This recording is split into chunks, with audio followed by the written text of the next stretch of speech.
Welcome to the Samurai Way podcast, where ancient wisdom fuels modern success. And I'm your host, Lori Sagawa, and this is your space to sharpen your mindset, strengthen your discipline, and live with purpose. Inspired by the Code of Bushido and my book, Let the Samurai Be Your Guide, each episode brings you powerful conversations and practical insights you can apply right away in your work, your relationships, and your daily life. This is about showing up with clarity, making decisions with courage, and building a life rooted in integrity. Because in a world full of noise and distraction, the Samurai Way cuts through, helping you focus on what truly matters. And if you're ready to lead with intention and take your next step forward, you're in the right space. So follow, share, and leave a review to help spread the message. Now, let's step onto that path, the Samurai Way. Konnichiwa, minasan. I'm so glad to have you with us. Today is going to be another exciting episode on the Samurai Way. And our guest today is Tim Tamashiro, and you will probably recognize him. But anyway, he's very, very popular, and he has a lot of wisdom to share with us. Tim is a best-selling author, keynote speaker, and former national CBC radio host who helps people reconnect with purpose, clarity, and joy. He's the author of the Amazon #1 bestseller, How to Ikigai, a book that has helped thousands discover meaningful direction in their lives.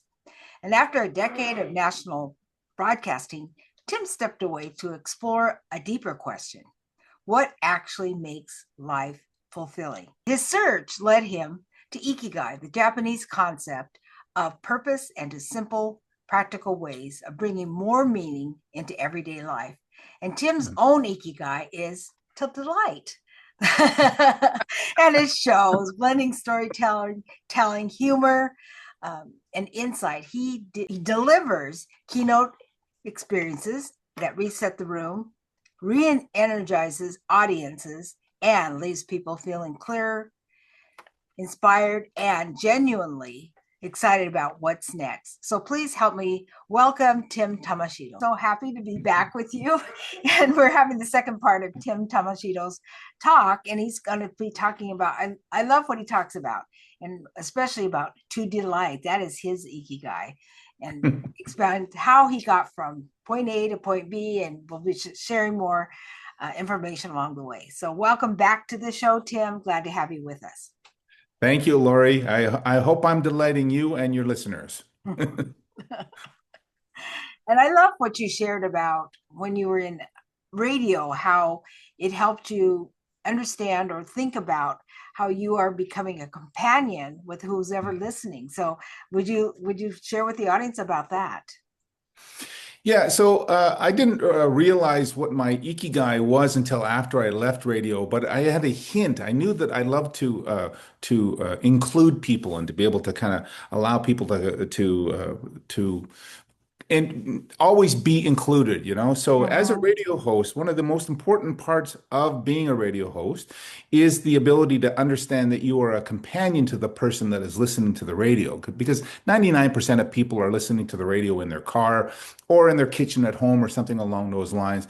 You want to be a good companion so that their journey to wherever they're going to is going to be worthwhile, and it feels like it was, maybe even shorter than what they actually put time into. So in order to do that, I had to become a greater storyteller, and to be able to understand that there's 4 kinds of stories that I would tell on the radio, and we would call them head, heart, wallet, and transformation. These stories are essentially the idea of saying, give the people something to think about, or to feel with their heart, something to worry about, or even think about their money, or tell a full transformation story that starts at once upon a time and it ends with they lived happily ever after. And as a radio host, was tasked with doing that 70 times a week, in a minute or less. Wow.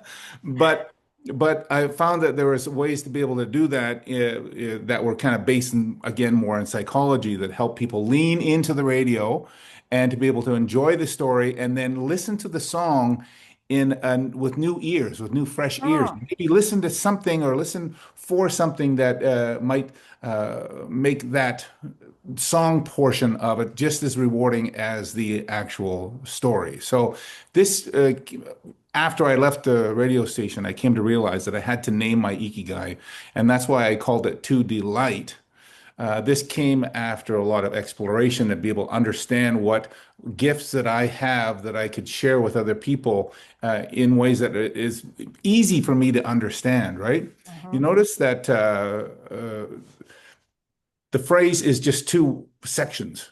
The word to, which is an intention, and then delight is an action that I identify with, is something that I love to do and that I'm good at. The world needs more delight, and I can be rewarded in delighting people 1,000 different ways. I can delight people while I'm on a podcast or whether I'm just walking down the street. I can throw them a smile and a wink, or even make some sort of a comment about how good they look that day, or singing a song on stage, or a million different ways in order to be able to delight. So this is something that I identify with, and I literally put into action as many times as I can each day.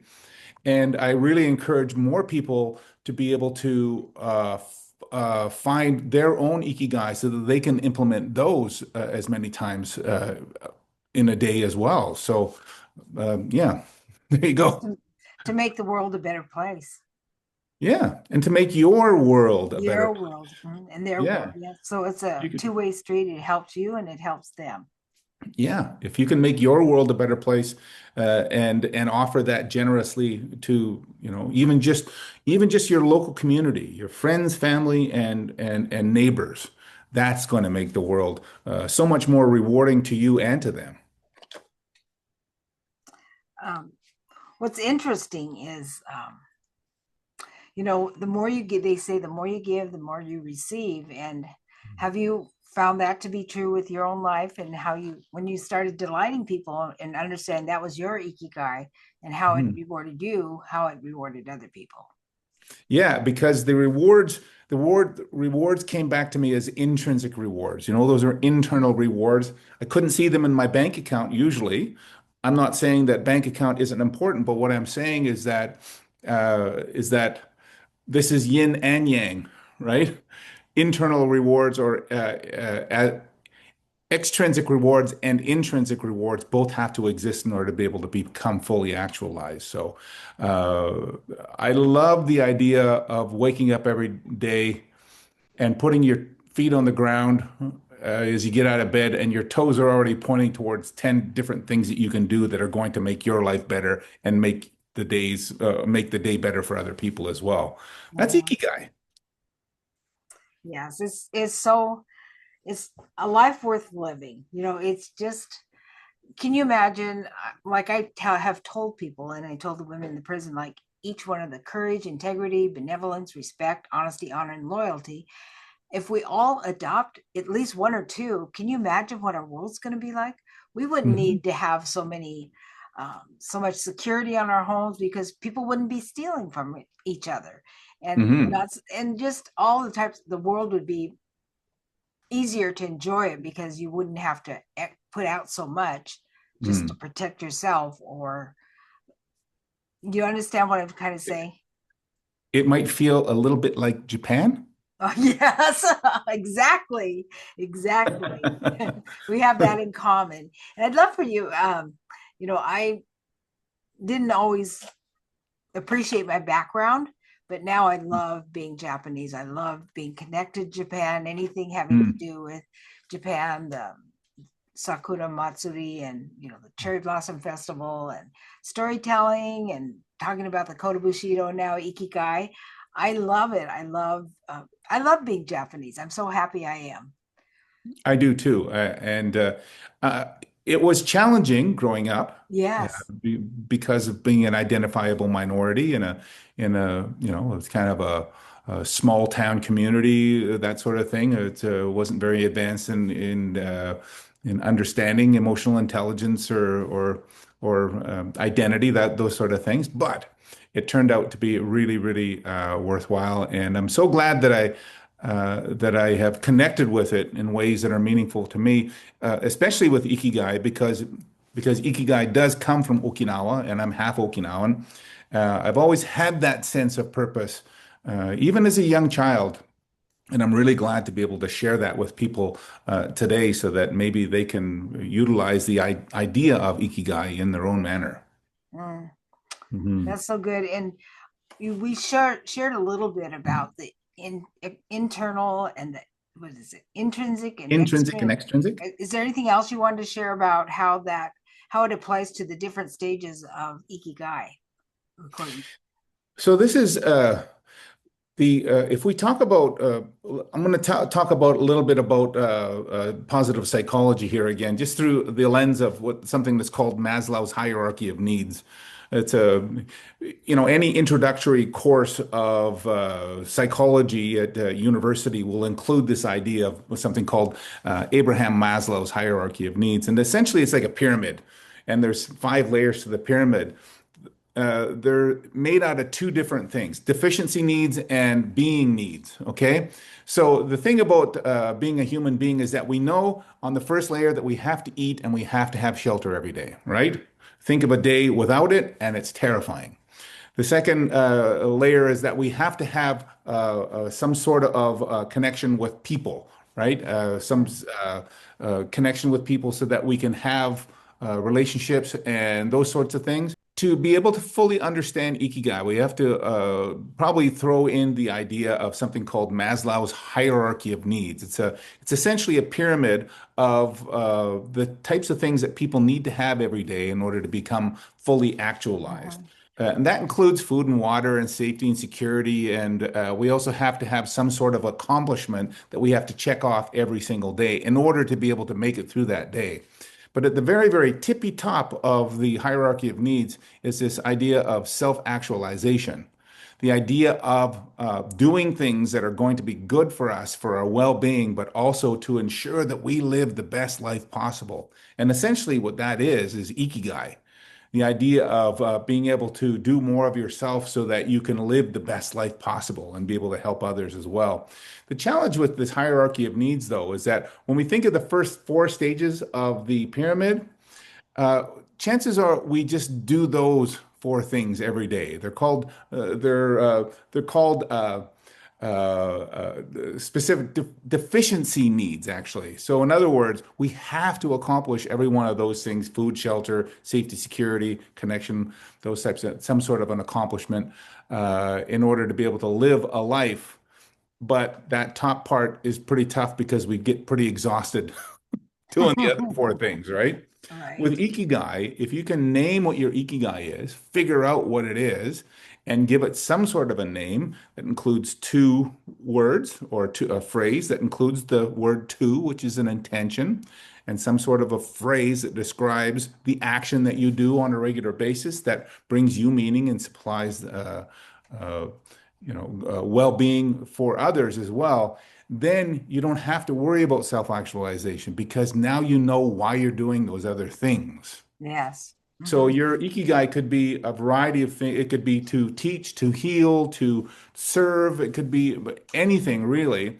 But as long as it makes sense to you, that's the only thing that matters. Don't, I wouldn't recommend discovering what your own ikigai is and then sharing it with your friends and family because they'll be the first ones to tell you that it's not true. But if it makes sense to you, then you can implement it and put it into action every day. And that's usually what when that happens along that journey. People have already told you, you're really good at this, or you can take a problem and or soothe a unhappy child, on the airplane. There are so many people that may have in your past told you, you're really good at that. Laura, you hit on something so profound, and this is one of the key indicators that you're on to something that is really who you are, When if you can do something that is effortless, it feels effortless for you and Hmm. just be naturally good at it, other people have a tendency of looking at that and going, "Wow, you're amazing at that. How you're really, really good at it." So that's a really important indicator that you can pay attention to that and probably benefit from it. Yes, and Mhm. by doing that, other people will benefit too. And just make the world go around in a happier place. That's what Yeah. I really like to see, is the world be a better place.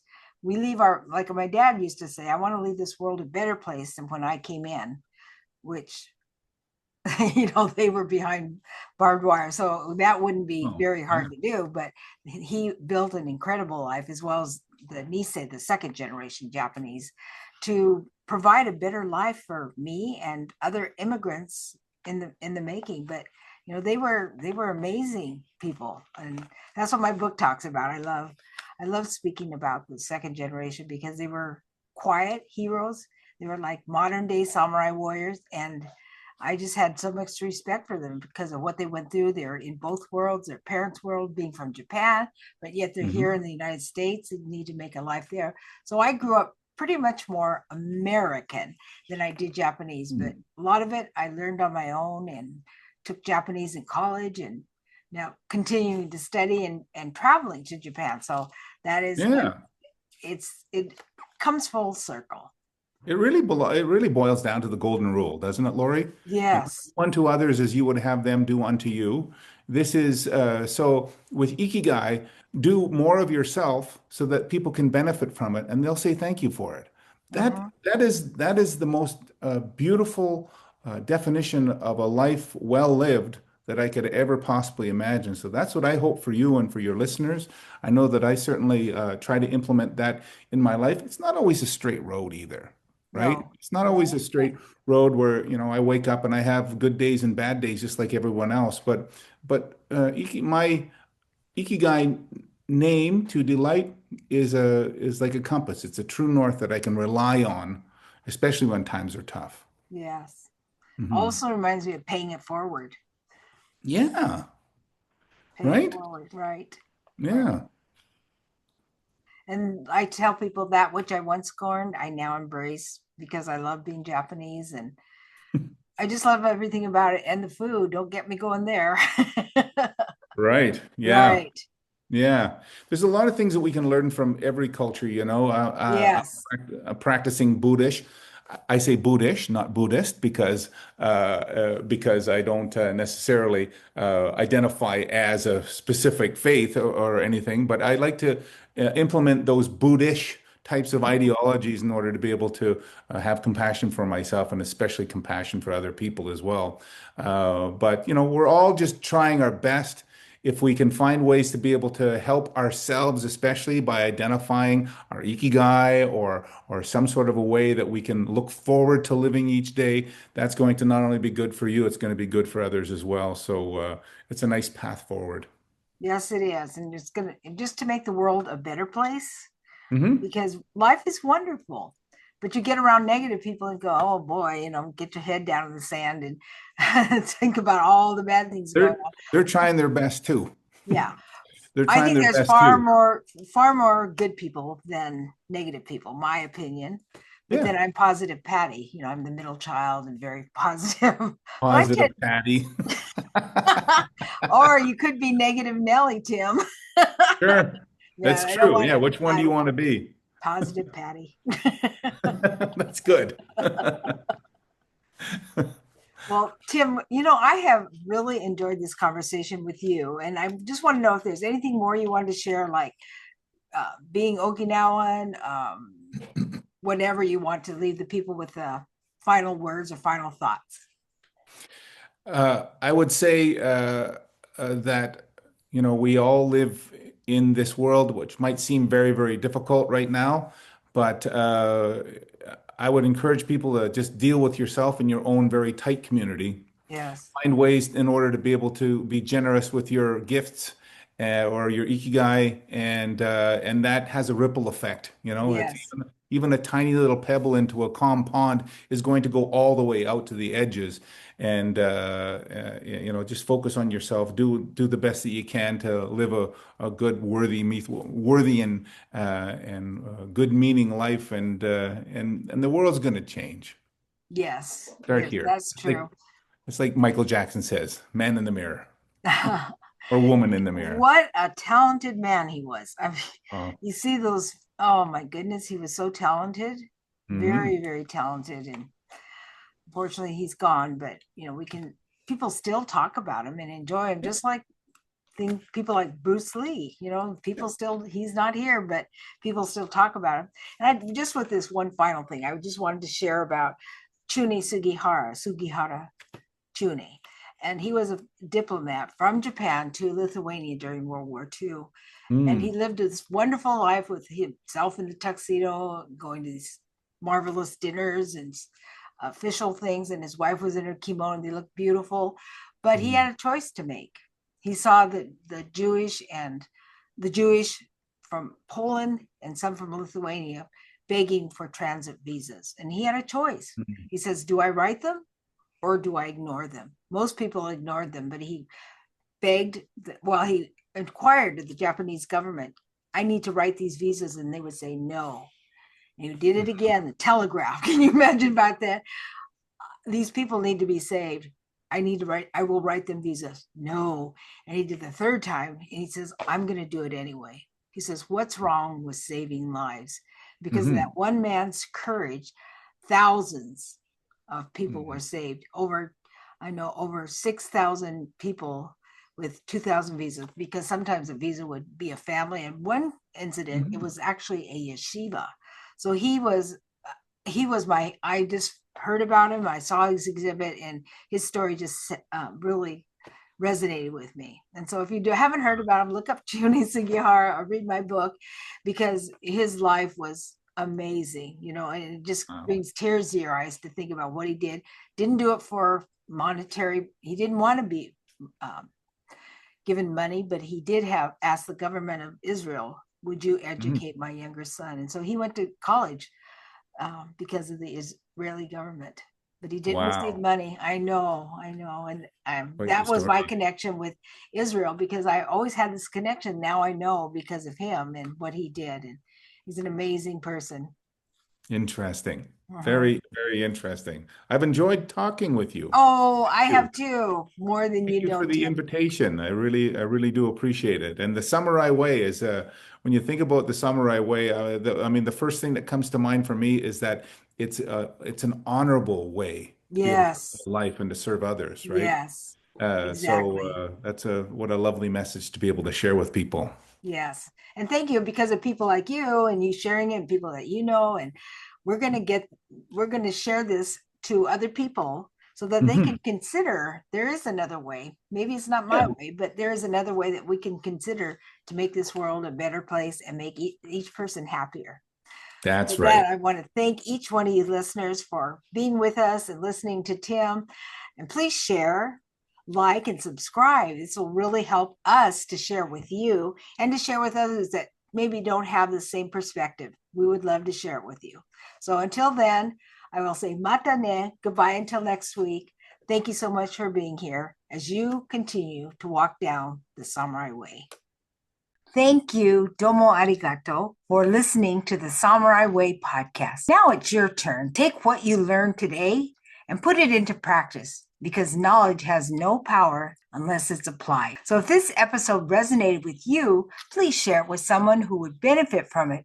And be sure to follow, like, and leave a review. It helps us reach more people walking this path. Until then, next time, stay disciplined, stay focused, and continue living the samurai way.